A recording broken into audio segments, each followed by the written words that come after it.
اس کے بعد مینڈک والا معجزہ شروع ہوا۔ مصریوں کو مینڈک ہی مینڈک نظر آنے لگے، لیکن بنی اسرائیل کے گھروں میں کچھ بھی نہ تھا۔ مصری اپنا کوئی برتن کھولتا تو اس میں مینڈک نظر آتا، کوئی اپنے بستر پر آتا تو اس پر مینڈک ہوتا، کھانا کھانے کے لیے بیٹھتا اور لقمہ منہ میں رکھتا تو وہ مینڈک بن جاتا۔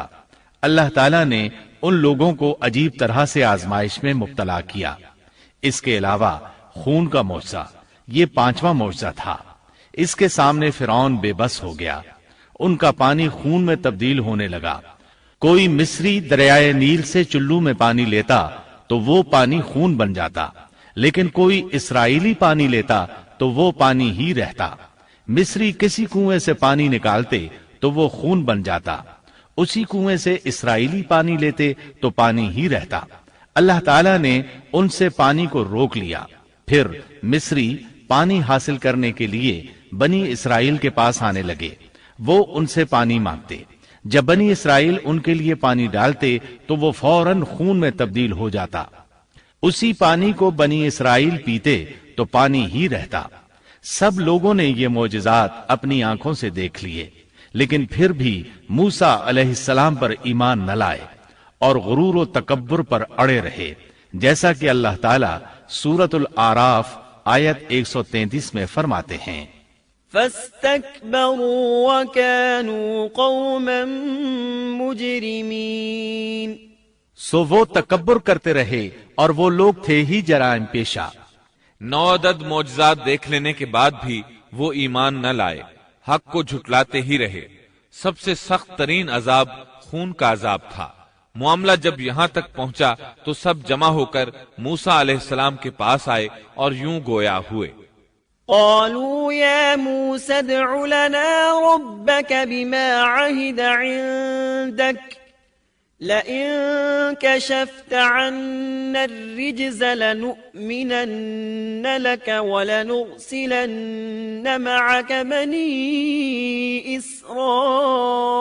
إسرائيل فلما كشفنا عنهم الرجز إلى أجل هم بالغوه إذا هم ينكثون۔ کہنے لگے، اے موسیٰ، ہمارے لیے اپنے رب سے اس بات کی دعا کر دیجئے جس کا اس نے آپ سے عہد کر رکھا ہے۔ اگر آپ اس عذاب کو ہم سے ہٹا دیں تو ہم ضرور آپ پر ایمان لے آئیں گے، اور ہم بنی اسرائیل کو بھی رہا کر کے آپ کے ہمراہ کر دیں گے۔ پھر جب ان سے اس عذاب کو ایک خاص وقت تک کے لیے، جس تک بہرحال ان کو پہنچنا تھا، ہٹا دیتے تو وہ فوراً ہی عہد شکنی کرنے لگتے۔ آخر کار موسیٰ علیہ السلام کو اللہ کا حکم ہوا، فَأَسْرِ بِعِبَادِي لَيْلًا، کہ راتوں رات تو میرے بندوں کو لے کر نکل جا۔ دوسری جگہ یوں ارشاد ہوتا ہے، وَلَقَدْ أَوْحَيْنَا إِلَى مُوسَىٰ أَنْ أَسْرِ بِعِبَادِي، ہم نے موسیٰ کی طرف وحی نازل فرمائی کہ راتوں رات میرے بندوں کو لے چل۔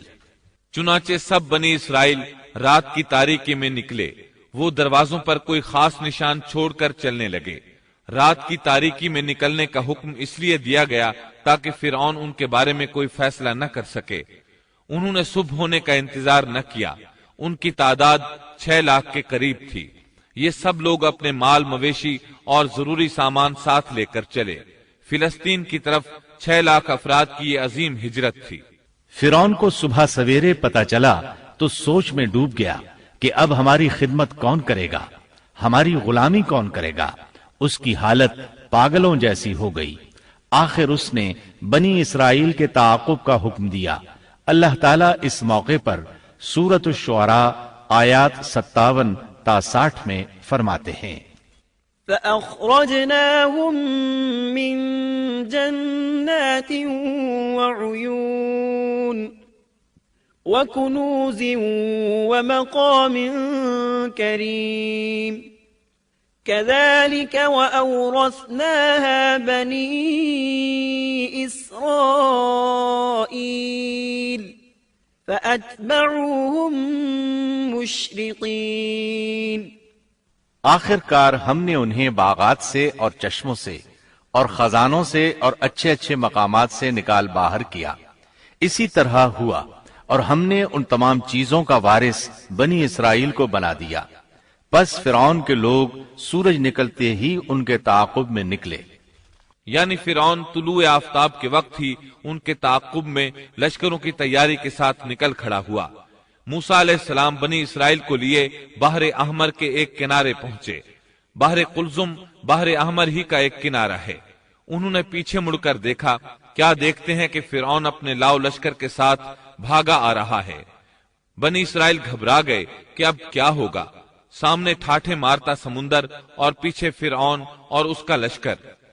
اللہ تعالیٰ اس موقع پر سورۃ الشعراء آیت 63 میں فرماتے ہیں، فأوحينا إلى موسى أن اضرب بعصاك البحر فانفلق فكان كل فرق كالطود العظيم۔ ہم نے موسیٰ کی طرف وحی بھیجی کہ دریا پر اپنا عصا مارو، پس اسی وقت دریا پھٹ گیا اور پانی کا ہر ایک حصہ بڑے پہاڑ کی طرح کھڑا ہو گیا۔ سمندر لاٹھی لگنے سے ایسا پھٹا کہ پانی کے 2 بڑے بڑے پہاڑ بن گئے، یعنی سمندر کے اندر خشک راستے بن گئے اور اطراف میں پانی کے پہاڑ کھڑے ہو گئے۔ اللہ تعالیٰ نے بھی فرما دیا، سورۃ طٰہٰ آیت 77 میں ہے، أن أسر بعبادي فاضرب لهم طريقا في البحر يبسا لا تخاف دركا ولا تخشى، کہ تو راتوں رات میرے بندوں کو لے چل اور ان کے لیے سمندر میں خشک راستہ بنا لے، پھر نہ تجھے کسی کے آ پکڑنے کا خطرہ ہوگا نہ ڈر۔ یہ سب کے سب ان راستوں سے پار چلے گئے۔ اب جو ہی فرعون وہاں پہنچا، پہلے تو ڈرا، سہما کہ یہ کیا ہوا۔ وہ بھی اور اس کے سب ساتھی بھی اس سوچ میں ہیں کہ کیا کریں، خوف زدہ تھے۔ ایسے میں فرعون کو خیال آیا کہ اگر موسیٰ اور بنی اسرائیل یہاں سے صحیح سلامت گزر گئے ہیں تو ہم کیوں نہیں گزر سکتے۔ اس کے ساتھ ہی اس نے اپنے گھوڑے کو سمندر میں داخل کر دیا۔ اس کے پیچھے اس کے سب ساتھی بھی داخل ہو گئے۔ ادھر بنی اسرائیل کا آخری آدمی سمندر سے نکل رہا تھا، دوسری طرف فرعون کا آخری آدمی سمندر میں داخل ہو رہا تھا۔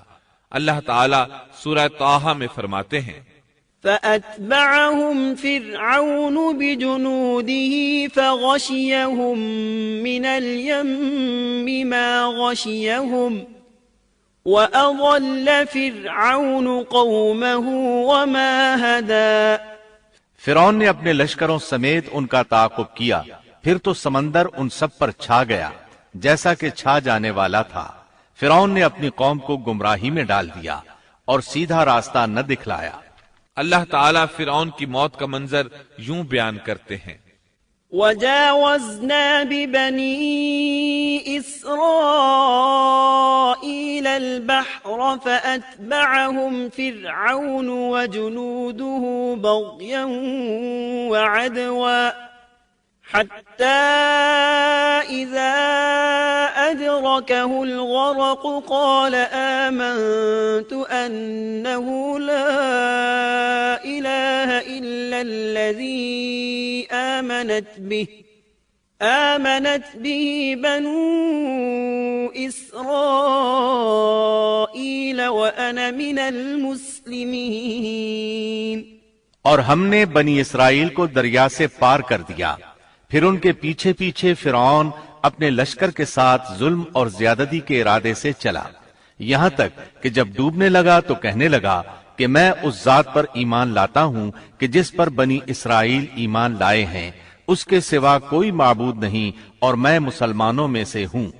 لیکن جب موت کے مرحلے شروع ہوتے ہیں تو توبہ قبول نہیں ہوتی۔ اس نے جب یہ کہا کہ میں ایمان لاتا ہوں تو اللہ تعالیٰ نے جواب میں فرمایا، الآن وقد عصيت قبل وكنت من المفسدين فاليوم ننجيك ببدنك لتكون لمن خلفك آية وإن كثيرا من الناس عن آياتنا لغافلون۔ جواب دیا گیا کہ اب ایمان لاتا ہے اور پہلے سرکشی کرتا رہا اور مفسدوں میں داخل رہا، سو آج ہم تیری ناش کو نجات دیں گے تاکہ تو ان لوگوں کے لیے باعث عبرت ہو جو تیرے بعد ہیں، اور حقیقت یہ ہے کہ بہت سے لوگ ہماری نشانیوں سے غافل ہیں۔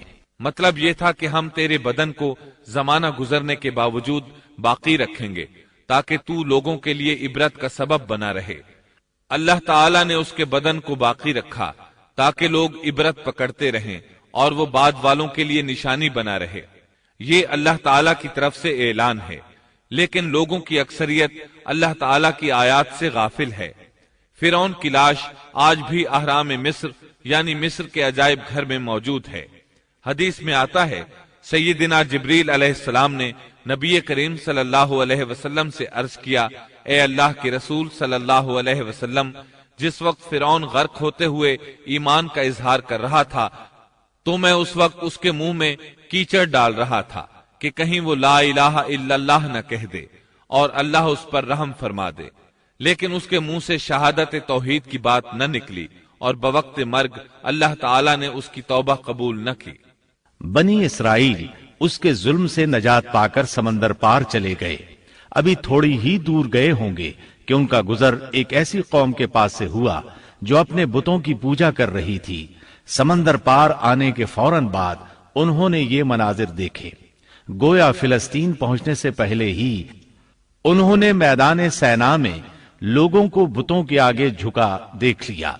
اللہ تعالیٰ سورۃ الاعراف آیات 138 تا 140 میں فرماتے ہیں، وجاوزنا ببني إسرائيل البحر فأتوا على قوم يعكفون على أصنام لهم قالوا يا موسى اجعل لنا إلها كما لهم آلهة قال إنكم قوم تجهلون إن هؤلاء متبر ما هم فيه وباطل ما كانوا يعملون قال أغير الله أبغيكم إلها وهو فضلكم على العالمين۔ اور ہم نے بنی اسرائیل کو دریا سے پار اتار دیا، پس ان لوگوں کا ایک قوم پر گزر ہوا جو اپنے چند بتوں کی عبادت میں لگے ہوئے تھے۔ کہنے لگے اے موسیٰ، ہمارے لیے بھی ایک ایسا ہی معبود مقرر کر دیجئے جیسے ان کے یہ معبود ہیں۔ آپ نے فرمایا واقعی تم لوگوں میں بڑی جہالت ہے، یہ لوگ جس کام میں لگے ہوئے ہیں یہ تباہ کیا جائے گا اور ان کا یہ کام محض بے بنیاد ہے۔ فرمایا کیا اللہ تعالیٰ کے سوا کسی اور کو تمہارے لیے معبود تلاش کروں، حالانکہ اس نے تمہیں تمام جہان والوں پر فوقیت دی ہے۔ قرآن کی آیات اس پر دلالت کرتی ہیں کہ سمندر پار سے آتے ہی وہ فوراً ایک قوم کے پاس آئے اور موسیٰ علیہ السلام سے مطالبہ کرنے لگے۔ غور فرمائیں کس طرح کفر کے مرتکب ہو رہے ہیں۔ فرعون اور اس کی قوم سے نجات پا لینے کے بعد اللہ رب العزت کی طرف سے موسیٰ علیہ السلام پر احکامات نازل ہوئے۔ پہلا حکم یہ ملا کہ اپنی قوم کے ہمراہ کوہ طور پر پھر تشریف لے چلیں۔ اللہ تعالیٰ نے آپ کو وعدہ دیا کہ وہاں ہم آپ کو تورات عطا کریں گے تاکہ آپ کے لیے اور آپ کی قوم کے لیے شریعت مقرر ہو جائے۔ اللہ تعالیٰ سورۃ الاعراف آیت 142 میں فرماتے ہیں، وَوَاعَدْنَا مُوسَى 30 لَيْلَةً اور ہم نے موسیٰ سے 30 راتوں کا وعدہ کیا۔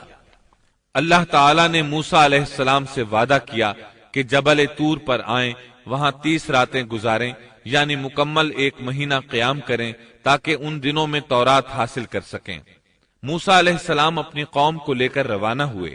آپ تیز چلتے ہوئے اپنی قوم سے پہلے کوہ طور پر جا پہنچے تاکہ اللہ تعالیٰ کو خوش کر سکیں اور کتاب الہی تورات حاصل کر سکیں۔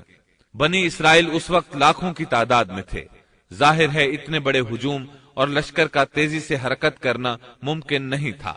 اس پر اللہ تعالیٰ نے فرمایا، وَمَا أَعْجَلَكَ عَن قَوْمِكَ يَا مُوسَى قال هم أولئك على أثري وعجلت إليك رب لترضى۔ اے موسیٰ، تجھے اپنی قوم سے غافل کر کے کون سی چیز جلدی لے آئی؟ کہا کہ وہ لوگ بھی میرے پیچھے ہی آ رہے ہیں، اور اے میرے پروردگار، میں نے تیری طرف اس لیے جلدی کی کہ تو راضی ہو جائے۔ کوہ طور پر یہ موسیٰ علیہ السلام کی دوسری آمد تھی۔ دوسری بار بھی انہیں اسی بابرکت درخت کے پاس اللہ پاک سے ہم کلام ہونے کا شرف حاصل ہو رہا تھا۔ موسیٰ علیہ السلام کی رسالت کے مقاصد کا پہلا مرحلہ پورا ہو چکا تھا۔ بنی اسرائیل ذلت و رسوائی اور عذاب عظیم سے نکل آئے تھے۔ اب وہ آزاد فضا میں سانس لینے کے قابل تھے، لیکن ان کے دلوں میں شرک و بت پرستی کے پرانے اثرات باقی تھے۔ یہی وجہ ہے کہ سمندر سے نکلتے ہی انہوں نے بت پرستی کا مطالبہ کر دیا تھا، لہٰذا ضروری تھا کہ ان کی تربیت کی جائے۔ پھر تربیت کے لیے بھی کسی مفصل قانون اور ضابطے کا ہونا بہت ضروری تھا کہ اس پر عمل پیرا ہو کر آنے والے وقت کے لیے تیار ہو سکیں۔ تو اللہ تعالیٰ نے عظیم رسول موسیٰ علیہ السلام کے ساتھ یہی وعدہ کیا تھا کہ وہ طور پہاڑ پر آ کر اللہ کی نگرانی میں براہ راست احکام الہی کو حاصل کرنے کی کما حقہ تیاری کر سکیں۔ پہلے مدت 30 دن مقرر ہوئی تھی اور پھر 40 دن ہو گئی، جیسا کہ سورۃ الاعراف آیت 142 میں اللہ تعالیٰ فرماتے ہیں، وَوَاعَدْنَا مُوسَى 30 لَيْلَةً وَأَتْمَمْنَاهَا ب10 فَتَمَّ مِيقَاتُ رَبِّهِ 40 لَيْلَةً۔ اور ہم نے موسیٰ سے 30 راتوں کا وعدہ کیا اور مزید 10 راتوں سے ان 30 راتوں کو پورا کیا، سون کے رب کی مقررہ مدت 40 راتیں ہو گئیں۔ موسیٰ علیہ السلام اپنی قوم سے رخصت ہوتے وقت اپنے بھائی ہارون علیہ السلام کو اپنا خلیفہ بنا گئے تھے، جیسا کہ اللہ تعالیٰ سورۃ الاعراف آیت 142 میں فرماتے ہیں، وَقَالَ مُوسَى لِأَخِيهِ هَارُونَ اخْلُفْنِي فِي قَوْمِي وَأَصْلِحْ وَلَا تَتَّبِعْ سَبِيلَ الْمُفْسِدِينَ۔ اور موسیٰ نے اپنے بھائی ہارون سے کہا، تم میری قوم میں میری جانشینی کرنا اور ان کی اصلاح کرتے رہنا اور فساد کرنے والوں کی راہ پر مت چلنا۔ موسیٰ علیہ السلام اپنی قوم کو چھوڑ کر چلے گئے۔ انتظامی معاملات کے لیے ان میں ایک حاکم بھی مقرر کر گئے، یعنی اپنے بھائی ہارون کو، جو اللہ کے نبی تھے۔ ان 40 ایام میں موسیٰ علیہ السلام اپنے پروردگار سے براہ راست کلام کرتے رہے، یعنی درمیان میں وحی کا واسطہ بھی نہیں تھا۔ اللہ تعالیٰ بھی ان سے بغیر کسی واسطے کے کلام کرتے رہے۔ اسی وجہ سے آپ کا لقب کلیم اللہ ہے، یعنی اللہ سے کلام کرنے والا۔ اللہ سبحانہ و تعالی سورۃ النساء آیت 164 میں فرماتے ہیں، وَكَلَّمَ اللَّهُ مُوسَى تَكْلِيمًا۔ اور موسیٰ سے اللہ تعالیٰ نے صاف طور پر کلام کیا۔ جب موسیٰ علیہ السلام مقررہ وقت پر وہاں پہنچے اور اللہ تعالیٰ نے ان سے کلام کیا تو عرض کرنے لگے کہ اے میرے پروردگار، مجھے اپنا دیدار کرا دیجئے، میں آپ کو ایک نظر دیکھ لوں۔ ارشاد ہوا، تم مجھے ہرگز نہیں دیکھ سکتے، کیونکہ دنیاوی آنکھ میں اتنی طاقت و ہمت نہیں کہ وہ باری تعالیٰ کو دیکھ سکے، جیسا کہ سورۃ الانعام آیت 103 میں ارشاد ربانی ہے، لا تدركه الأبصار وهو يدرك الأبصار وهو اللطيف الخبير۔ اس کا تو کسی کی نگاہ بھی احاطہ نہیں کر سکتی، اور وہ سب نگاہوں کو محیط ہو جاتا ہے، اور وہی بڑا باریک بین اور باخبر ہے۔ حدیث معراج میں بھی ہے کہ جب ابو ذر رضی اللہ عنہ نے رسول اللہ صلی اللہ علیہ وسلم سے پوچھا، حل رأیت ربک، یعنی کیا آپ نے اپنے رب کو دیکھا بھی ہے، تو آپ نے فرمایا تھا، نور انا اراہ، یعنی وہ تو نور ہے، میں اسے کیسے دیکھ سکتا ہوں۔ اس حدیث مبارکہ سے بھی یہی ثابت ہوتا ہے کہ آپ نے اللہ کا دیدار نہیں کیا، جیسے اللہ تعالیٰ نے موسیٰ علیہ السلام سے فرما دیا تھا کہ تو مجھے نہیں دیکھ سکتا۔ ابو موسیٰ اشعری رضی اللہ عنہ سے مروی ایک روایت میں ہے کہ نبی اکرم صلی اللہ علیہ وسلم نے فرمایا، حجابہ النور وفي رواية النار لو كشفها لأحرقت سبحات وجهه ما انتهى إليه بصره من خلقه. اس کا تو کسی کی نگاہ بھی احاطہ نہیں کر سکتی، اور وہ سب نگاہوں کو محیط ہو جاتا ہے، اور وہی بڑا باریک بین اور باخبر ہے۔ مطلب یہ کہ اللہ سبحانہ و تعالی کا نور اور جلوہ برداشت کرنے کے لیے بہت طاقت کی ضرورت ہے، اور ہم اس سے محروم ہیں۔ کسی میں یہ طاقت نہیں کہ اس نور کو دیکھ سکے۔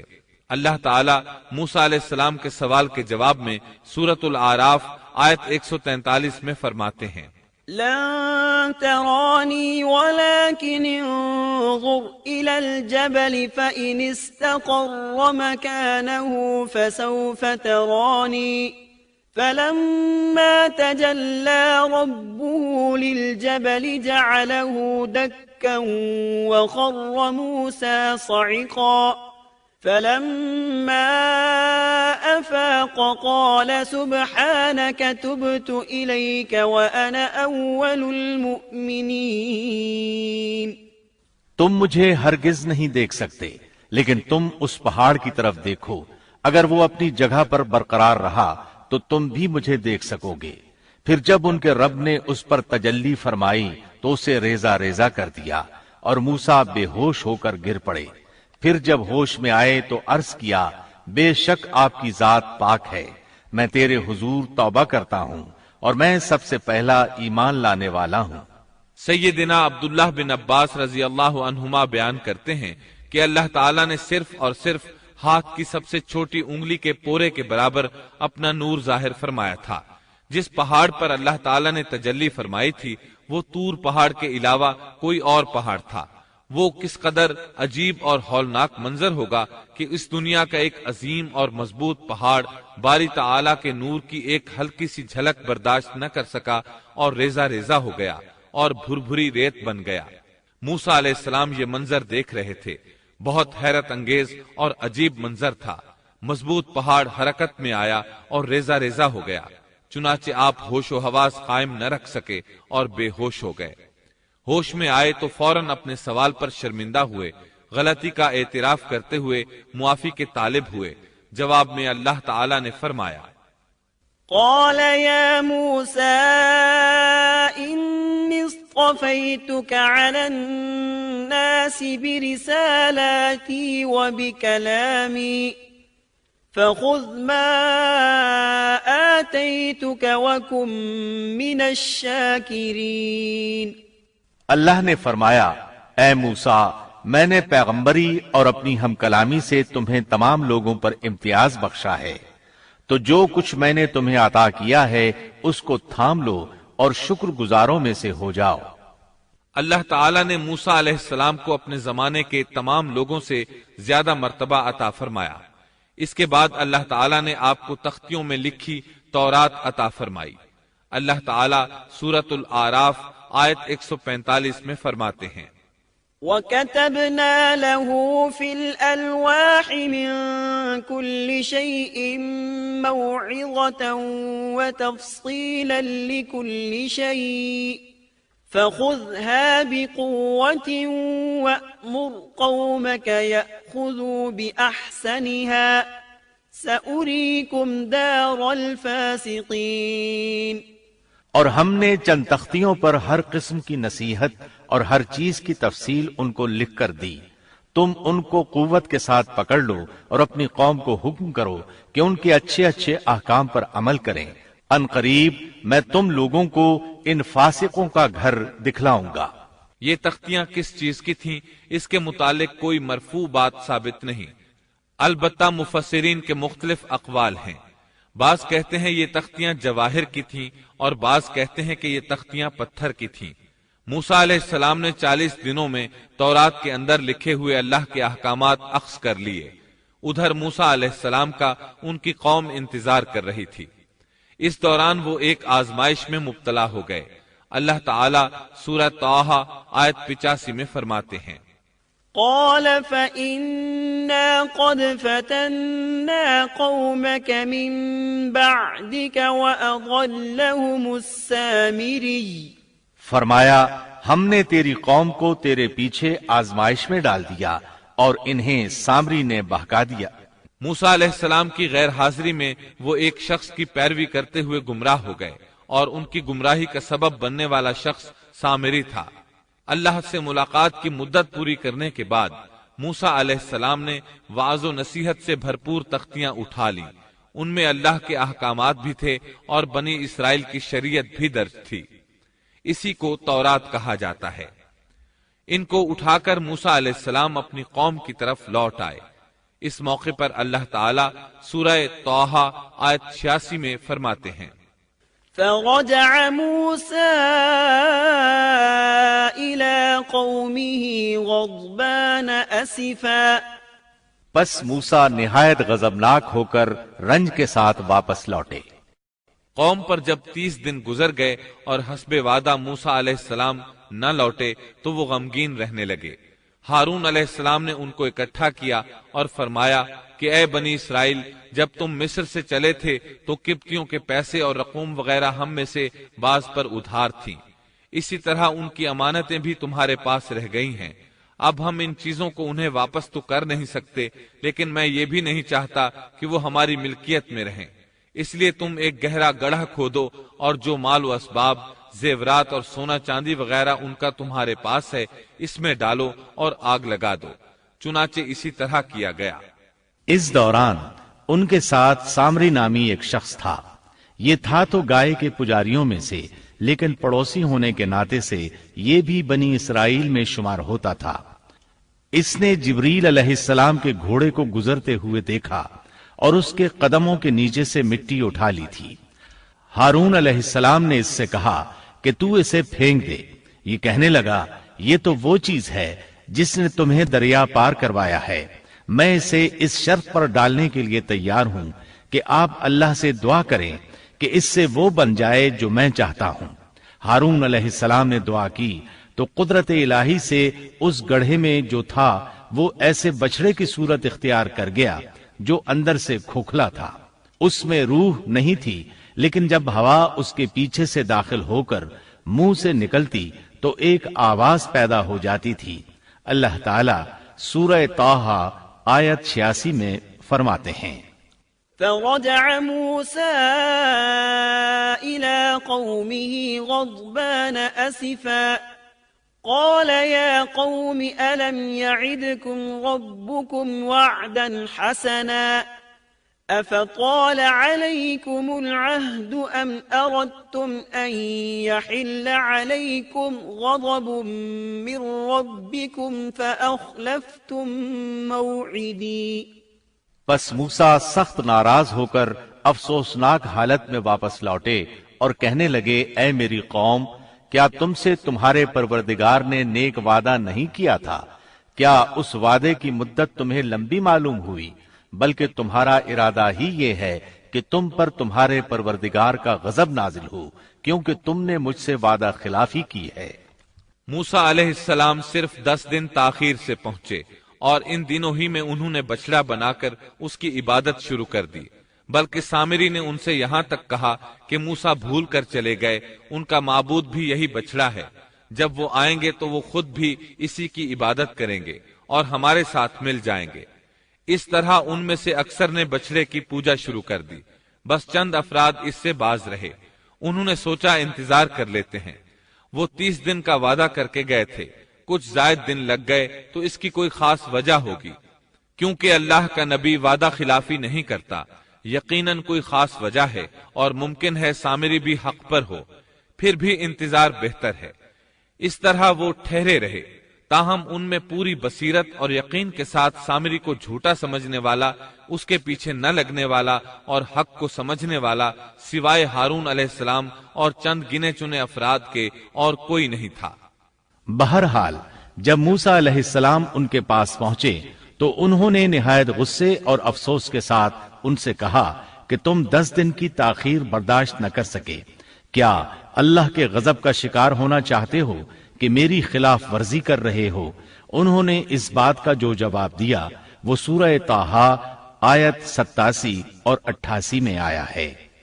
قالوا ما أخلفنا موعدك بملكنا ولكننا حملنا أوزارا من زينة القوم فقذفناها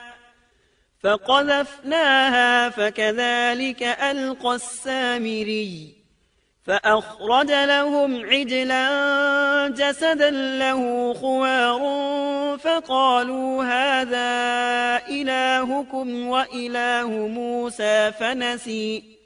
کہنے لگے کہ ہم نے اپنے اختیار سے آپ کے ساتھ وعدے کا خلاف نہیں کیا، بلکہ ہم پر قوم کے جو زیورات لاد دیے گئے تھے ان کو ہم نے ڈال دیا، اور اسی طرح سامری نے بھی ڈال دیے۔ پھر اس نے لوگوں کے لیے ایک بچڑا نکال کھڑا کیا، یعنی بچڑے کا بت بنا ڈالا، اس میں سے گائے جیسی آواز بھی تھی۔ پھر کہنے لگے کہ یہی تمہارا بھی معبود ہے اور موسیٰ کا بھی، لیکن موسیٰ بھول گئے ہیں۔ اللہ تعالیٰ اس موقع پر بچڑے کے بارے میں فرماتے ہیں، أفلا يرون ألا يرجع إليهم قولا ولا يملك لهم ضرا ولا نفعا۔ کیا یہ گمراہ لوگ یہ بھی نہیں دیکھتے کہ وہ تو ان کی بات کا جواب بھی نہیں دے سکتا اور نہ ان کے کسی برے بھلے کا اختیار رکھتا ہے۔ اللہ تعالیٰ فرماتے ہیں کہ ان لوگوں نے کس قدر بے وقوفی کا کام کیا ہے۔ وہ بچڑا جو ان کی باتوں کا جواب تک نہیں دے سکتا تھا اور کسی قسم کے نفع اور نقصان کا اختیار نہیں رکھتا تھا، وہ صرف اس کی آواز سن کر اس کی پوجا پر بضد ہو گئے۔ ہارون علیہ السلام ان کو روکتے رہے اور اللہ کی طرف دعوت دیتے رہے، لیکن اس کے باوجود وہ بچڑا پرستی پر اصرار کرتے رہے۔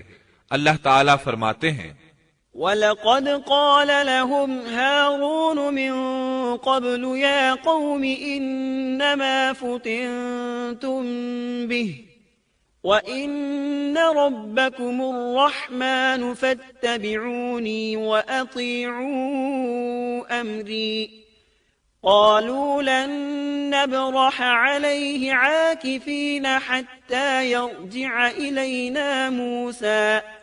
اور ہارون نے ان سے پہلے ہی کہہ دیا تھا کہ اے میری قوم، اس بچڑے سے تو صرف تمہاری آزمائش کی گئی ہے، تمہارا حقیقی پروردگار تو اللہ رحمان ہی ہے، لہٰذا تم سب میری پیروی کرو اور میری بات مانتے چلے جاؤ۔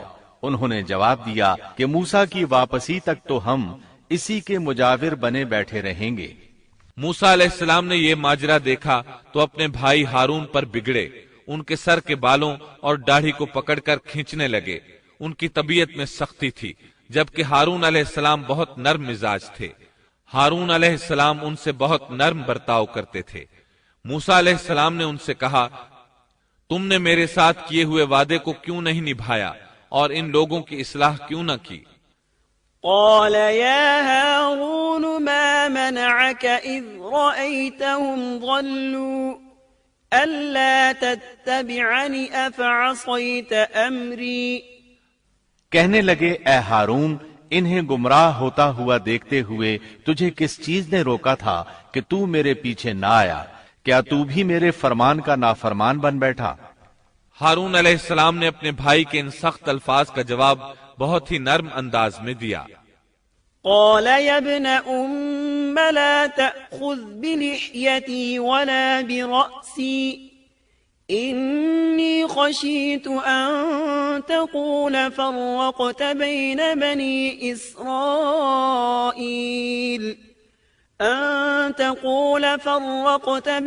بني إسرائيل ولم ترقب قولي۔ ہارون نے کہا، اے میرے ماں جائے بھائی، میری داڑھی نہ پکڑ اور سر کے بال نہ کھینچ، مجھے تو صرف یہ خیال دامنگیر ہوا کہ کہیں آپ یہ نہ فرمائیں کہ تو نے بنی اسرائیل میں تفرقہ ڈال دیا اور میری بات کا انتظار نہ کیا۔ ہارون علیہ السلام نے کہا، میں ڈر گیا اور ان میں ٹھہرا رہا اور ان سے کہتا رہا کہ جو شخص اللہ کے ساتھ ایمان اور موسیٰ علیہ السلام کی اتباع کا خواہش مند ہو وہ میری پیروی کرے۔ میں آپ کے پاس نہ آیا اور ان کے پاس کیوں ٹھہرا رہا؟ صرف اس لیے کہ اگر میں آپ کے پاس آتا تو بنی اسرائیل دو فرقوں میں بٹ جاتے، ایک گروہ ان میں سے بچڑے کی پوجا کر رہا ہوتا اور دوسرا میرے ساتھ آپ کے پاس آ جاتا۔ تو آپ مجھ پر کہیں یہ اعتراض نہ کرتے کہ تو نے بنی اسرائیل کو فرقہ فرقہ کر دیا اور میرے احکامات کا انتظار نہ کیا اور پہلے ہی بھاگ آیا۔ سورۃ الاعراف آیت 150 میں ہے۔ وَأَلْقَى الْأَلْوَاحَ وَأَخَذَ بِرَأْسِ أَخِيهِ يَجُرُّهُ إِلَيْهِ قال ابن إن القوم استضعفوني وكادوا يقتلونني فلا تشمت بي الأعداء ولا تجعلني مع القوم الظالمين۔ اور موسیٰ نے تورات کی تختیاں پھینک دیں اور اپنے بھائی کا سر پکڑ کر انہیں اپنی طرف گھسیٹنے لگے۔ ہارون نے کہا، اے میرے ماں جائے، ان لوگوں نے مجھے کمزور سمجھا اور قریب تھا کہ مجھے قتل کر ڈالتے، تو تم دشمنوں کو مجھ پر ہنسنے کا موقع نہ دو اور مجھے ان ظالموں میں مت شمار کرو۔ مطلب یہ کہ انہوں نے اپنا عذر بیان کیا کہ ان لوگوں نے مجھے کمزور جانا، اور جب میں نے ان سے کہا کہ بچڑے کی پوجا نہ کرو تو انہوں نے مجھے قتل کی دھمکی دی اور کہا اگر تو باز نہ آیا تو ہم تجھے جان سے مار ڈالیں گے۔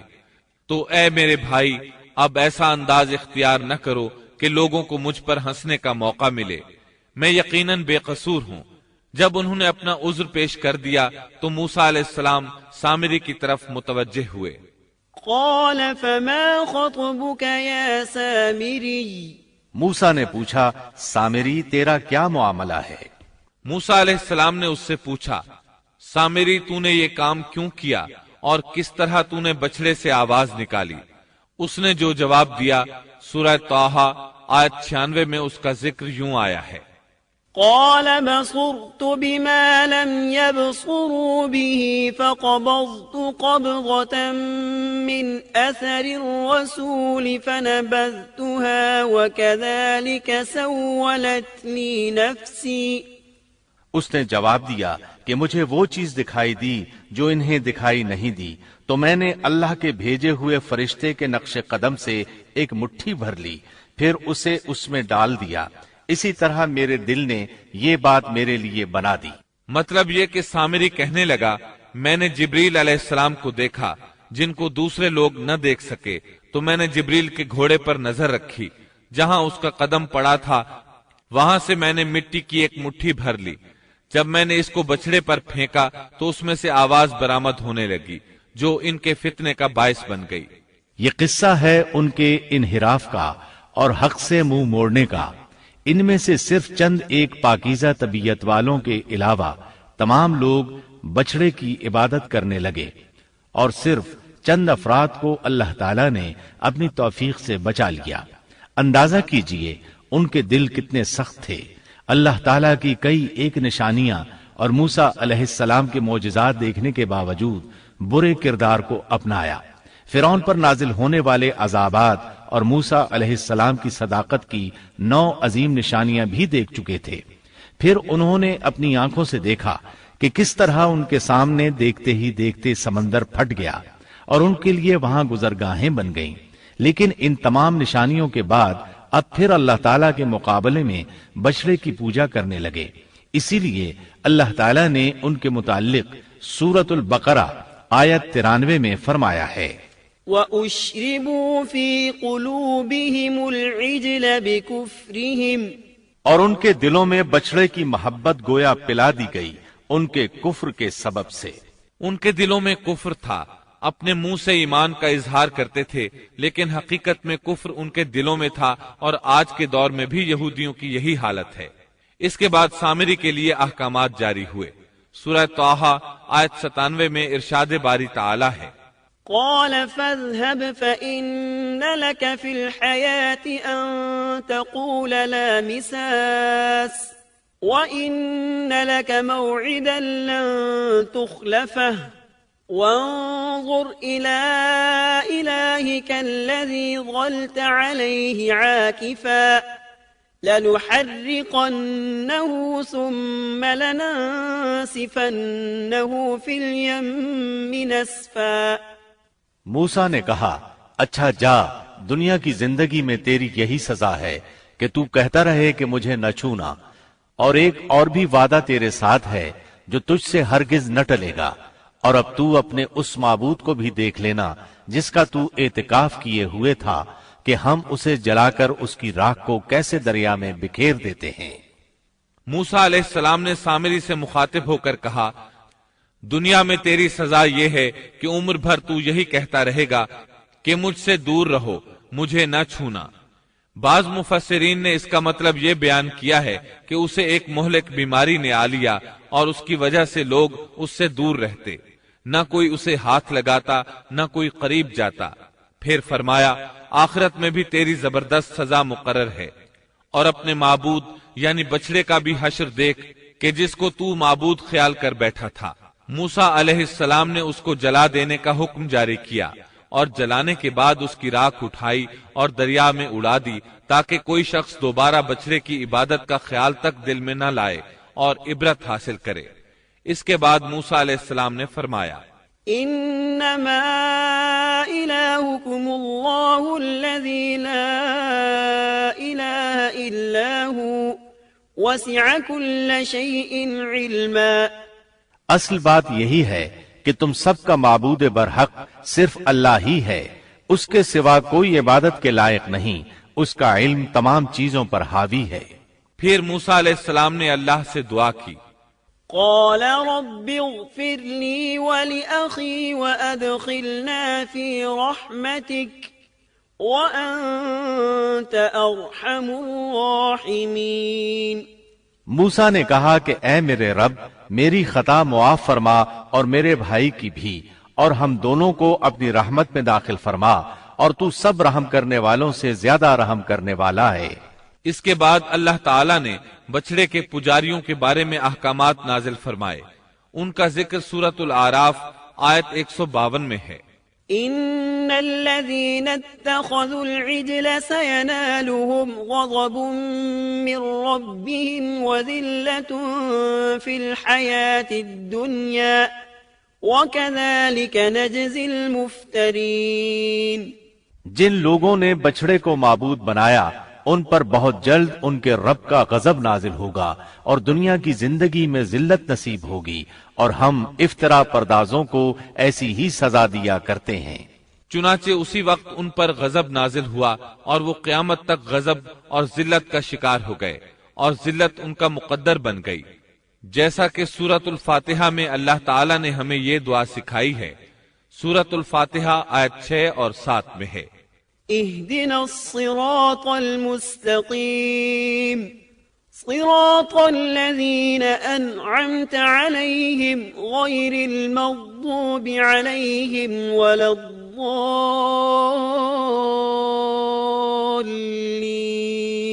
ہمیں سیدھی اور سچی راہ دکھا، ان لوگوں کی راہ جن پر تو نے انعام کیا، ان کی راہ نہیں جن پر غضب کیا گیا، اور نہ گمراہوں کی۔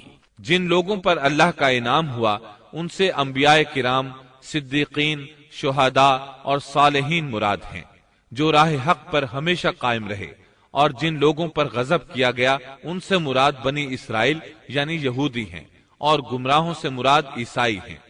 المغضوب علیہم یعنی جن پر غضب کیا گیا کی تفسیر بعض علماء کے نزدیک یہ ہے کہ اس سے مراد وہ لوگ ہیں جنہوں نے حق کو پہچان لیا اور پھر جان بوجھ کر اس کو چھوڑ دیا۔ اللہ تعالیٰ کی واضح نشانیاں، اس کی قدرت کے دلائل، معجزات اور عظمت الہی پر دلالت کرنے والی علامت کو آنکھوں سے دیکھا، لیکن اس کے باوجود انکار کرتے رہے تو اللہ تعالیٰ نے ان پر غضب نازل کر دیا۔ الظالین کی تفسیر میں علماء کہتے ہیں کہ ان سے مراد وہ لوگ ہیں جو حق کو نہ پہچان سکے اور اس سے دور رہے، اس وجہ سے بھٹکنے والے اور گمراہ شمار کیے گئے۔ یہودیوں میں یہ بہت بڑی برائی تھی کہ حق کو پہچان کر چھوڑ دیا، اور اسی کے سبب اللہ کے غضب کا شکار ہو گئے، اور یہ غضب ان پر ہمیشہ رہے گا۔ یہودیوں کو دنیا میں کون سی ذلت پہنچی کہ جب بچڑے کا خاتمہ کیا گیا اور انہوں نے اپنے معبود کا جلایا جانا اور اس کی راہ کا اڑایا جانا دیکھ لیا تو وہ سمجھ گئے کہ وہ غلطی پر تھے۔ چنانچہ وہ شرمندہ ہو کر موسیٰ علیہ السلام کی خدمت میں حاضر ہو گئے، اپنی غلطی کا اعتراف کر لیا اور توبہ کی خواہش ظاہر کی۔ تب اس وقت توبہ کا عجیب و غریب معاملہ پیش آیا۔ حکم ہوا، اللہ تعالیٰ سورۃ البقرہ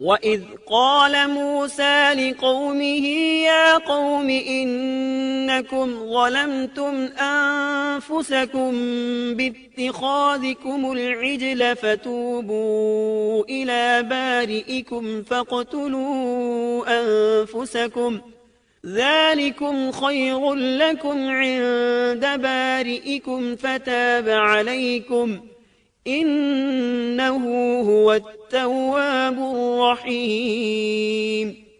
اور جب موسیٰ نے اپنی قوم سے کہا، اے میری قوم، بچڑے کو معبود بنا کر تم نے اپنی جانوں پر ظلم کیا ہے، اب تم اپنے پیدا کرنے والے کی طرف رجوع کرو، خود کو آپس میں قتل کرو، اللہ کے نزدیک اسی میں تمہاری بہتری ہے، چنانچہ اس نے تمہاری توبہ قبول کر لی، وہ توبہ قبول کرنے والا رحم کرنے والا ہے۔ مطلب یہ کہ اگر تم چاہتے ہو اس گناہ پر قیامت کے دن پکڑے نہ جاؤ تو خود کو قتل کرو۔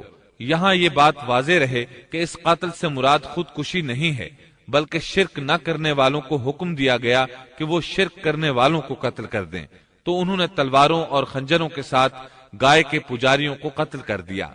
سیدنا علی رضی اللہ عنہ فرماتے ہیں کہ مقتولین کی تعداد 70 تھی۔ جب 70 آدمی قتل ہو گئے تو موسیٰ اور ہارون علیہ السلام نے عاجزی اور انکساری کے ساتھ بارگاہ الہی میں بخشش کی دعا کی۔ اللہ تعالیٰ نے اپنے برگزیدہ بندوں کی دعا قبول فرمائی اور مقتولین کو معاف فرما دیا اور باقی ماندہ لوگوں کو بھی بخشش سے نوازا۔ حقیقت میں یہ سزا اگرچہ سخت تھی اور بھائی کا بھائی کو قتل کرنا ایسا ہے جیسے اپنے آپ کو قتل کرنا، لیکن یہ سزا ان کی ضدی، ہٹ دھرم اور سرکش طبیعت کے لیے انتہائی مناسب تھی، تاکہ وہ برائیوں سے بچنا سیکھیں اور اپنے گناہوں کا کفارہ ادا کریں۔ بہرحال جب انہوں نے اللہ تعالیٰ کی طرف رجوع کیا، اپنے گناہوں کی معافی مانگی، تو اللہ تعالیٰ نے بھی ان کو معاف فرما دیا، جیسا کہ اللہ تعالیٰ سورۃ الاعراف آیت 153 میں فرماتے ہیں، والذین عملوا السیئات ثم تابوا من بعدها وآمنوا ان ربک من بعدها لغفور رحیم۔ اور جن لوگوں نے گناہ کے کام کیے پھر اس کے بعد توبہ کی اور ایمان لے آئے تو تمہارا رب اس توبہ کے بعد گناہ معاف کر دینے والا اور رحمت والا ہے۔ ان سب کاموں سے فارغ ہو کر موسیٰ علیہ السلام کا غصہ ماند پڑا تو انہوں نے تختیاں اٹھا لی۔ وَلَمَّا سَكَتَ عَن مُوسَى الْغَضَبُ أَخَذَ الْأَلْوَاحَ وَفِي نُسْخَتِهَا هُدًى وَرَحْمَةٌ لِّلَّذِينَ هُمْ لِرَبِّهِمْ يَرْهَبُونَ۔ اور جب موسیٰ کا غصہ ٹھنڈا ہوا تو اس نے ان تختیوں کو اٹھا لیا اور ان کے مضامین میں ان لوگوں کے لیے جو اپنے رب سے ڈرتے تھے ہدایت اور رحمت تھی۔ اس کے بعد انہوں نے باقی ماندہ بنی اسرائیل کو جمع کیا، انہیں تختیاں دکھائیں اور فرمایا ان میں اللہ تعالیٰ کے احکامات ہیں اور یہ تورات ہے، لہٰذا سنو اور اطاعت کرو، لیکن انہوں نے ناپسندیدگی کا اظہار کیا۔ موسیٰ علیہ السلام نے انہیں پھر تاکید کی اور فرمایا ان کو مضبوطی سے تھام لو، بغیر کسی تردد اور شک کے ان کو پکڑ لو تاکہ تمہیں دوبارہ عذاب نہ پہنچے۔ انہوں نے جواب دیا نہیں، ہم ایسا نہیں کریں گے، البتہ ہم ان احکامات کی پہچان اور معرفت حاصل کر سکتے ہیں، لیکن ان پر عمل بالکل نہیں کریں گے۔ موسیٰ علیہ السلام نے انہیں بہت سمجھایا لیکن وہ اپنی ضد پر اڑے رہے۔ اللہ تعالیٰ سورۃ البقرہ آیت 92 اور 93 میں فرماتے ہیں، وَلَقَدْ جَاءَكُم مُوسَى بِالْبَيِّنَاتِ ثُمَّ اتَّخَذْتُمُ الْعِجْلَ مِن بَعْدِهِ وَأَنتُمْ ظَالِمُونَ وَإِذْ أَخَذْنَا مِيثَاقَكُمْ وَرَفَعْنَا فَوْقَكُمُ الطُّورَ۔ تمہارے پاس تو موسیٰ یہی دلیلیں لے کر آئے لیکن تم نے پھر بھی بچڑے ہی کی پوجا کی، تم ہو ہی ظالم، جب ہم نے تم سے وعدہ لیا اور تم پر طور پہاڑ کھڑا کر دیا۔ موسیٰ علیہ السلام نے ان سے کہا تم مجھے عہد و پیمان دو کہ ان تختیوں پر لگے احکامات پر عمل کرو گے، لیکن وہ اپنی ضد پر اڑے رہے، کہنے لگے ہم تیری اطاعت نہیں کریں گے۔ اس موقع پر اللہ تعالیٰ نے موسیٰ علیہ السلام کا ایک اور معجزہ ظاہر کر دیا۔ ان کے دیکھتے ہی دیکھتے طور پہاڑ زمین پر ہلنے لگا، حرکت کرنے لگا۔ پھر سب نے دیکھا کہ وہ اپنی جگہ سے اڑا اور ہوا میں تیرنے لگا، پھر ان کے سر پر آ پہنچا۔ موسیٰ علیہ السلام پکارے، خذوا ما آتیناکم بقوة، ہماری دی ہوئی چیز کو مضبوط تھامو۔ یہ سن کر سب کے سب سجدے میں گر پڑے اور سر اٹھا اٹھا کر دیکھنے لگے کہ کہیں پہاڑ گر ہی نہ پڑے۔ اللہ تعالیٰ سورۃ البقرہ آیت 93 میں فرماتے ہیں، وَإِذْ أَخَذْنَا مِيثَاقَكُمْ وَرَفَعْنَا فَوْقَكُمُ الطُّورَ خُذُوا مَا آتَيْنَاكُمْ بِقُوَّةٍ وَاسْمَعُوا قَالُوا سَمِعْنَا وَعَصَيْنَا وَأُشْرِبُوا فِي قُلُوبِهِمُ الْعِجْلَ بِكُفْرِهِمْ قُلْ بِئْسَ مَا يَأْمُرُكُمْ بِهِ إِيمَانُكُمْ إِن كُنتُم مُؤْمِنِينَ۔ اور جب ہم نے تم سے وعدہ لیا اور تم پر طور پہاڑ کھڑا کر دیا اور کہہ دیا کہ ہماری دی ہوئی چیز کو مضبوط تھامو اور سنو، تو انہوں نے کہا ہم نے سنا اور نافرمانی کی، اور ان کے دلوں میں گویا بچڑے کی محبت پلا دی گئی تھی بسبب ان کے کفر کے۔ ان سے کہہ دیجئے کہ تمہارا ایمان تمہیں برا حکم دے رہا ہے اگر تم مومن ہو۔ اسی طرح سورۃ الاعراف آیت 171 میں اللہ تعالیٰ فرماتے ہیں، وَإِذْ نَتَقْنَا الْجَبَلَ فَوْقَهُمْ كَأَنَّهُ ظُلَّةٌ وَظَنُّوا أَنَّهُ وَاقِعٌ بِهِمْ خُذُوا مَا آتَيْنَاكُمْ بِقُوَّةٍ وَاذْكُرُوا مَا فِيهِ لَعَلَّكُمْ تَتَّقُونَ۔ اور وہ وقت بھی قابل ذکر ہے جب ہم نے پہاڑ کو اٹھا کر سائبان کی طرح ان کے اوپر معلق کر دیا، اور انہیں یقین ہو گیا تھا کہ وہ اب ان پر گرنے ہی والا ہے۔ اور ہم نے ان سے کہا کہ جو کتاب ہم نے تمہیں دی ہے اس کو مضبوطی کے ساتھ قبول کرو اور ان احکامات کو یاد رکھو جو اس میں ہیں، تاکہ تم متقی بن جاؤ۔